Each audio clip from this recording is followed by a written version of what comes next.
பாதுகாத்திடு பாதுகாத்திடு விசைத்தறி தொழிலை பாதுகாத்திடு. பூபதி தலைவர், கோவை திருப்பூர் மாவட்ட கூலிக்கு நெசவு செய்யும் விசைத்தறி உரிமையாளர் சங்கம், சோமனூர்.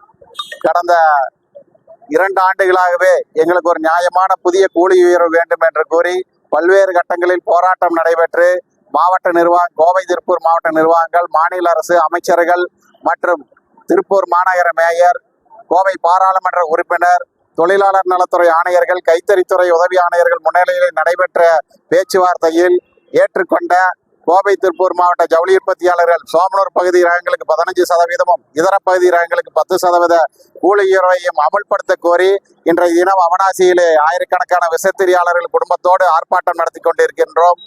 இதற்கு பிற்பாடு, அதாவது ஜவுளி உற்பத்தியாளர்கள் இந்த நியாயமான குறைந்தபட்ச கூலி உயர்வை அமல்படுத்தி பல்லாயிரக்கணக்கான விசைத்தறியாளர்களையும் விசைத்தறி தொழிலாளர்கள் வாழ்வாதாரத்தை பாதுகாக்குமாறு கேட்டுக்கொள்கின்றோம்.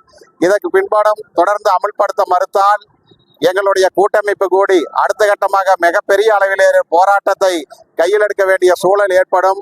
இந்த பேச்சுவார்த்தையிலே 3 அமைச்சர்கள் கலந்து 2 மாவட்ட ஆட்சியர் கலந்து முடிவுக்கு வராத சூழலில் தமிழ்நாடு முதலமைச்சர் அவர்கள் நேரடியாக இந்த பிரச்சனையிலேயே தலையிட்டு பல்லாயிரக்கணக்கான விசைத்தறியாளர்களையும் லட்சக்கணக்கான தொழிலாளர் வாழ்வாதாரத்தையும் பாதுகாக்குமாறு இந்த ஆர்ப்பாட்டத்தின் வாயிலாக கூட்டமைப்பின் சார்பிலே கேட்டுக்கொள்கின்றோம்.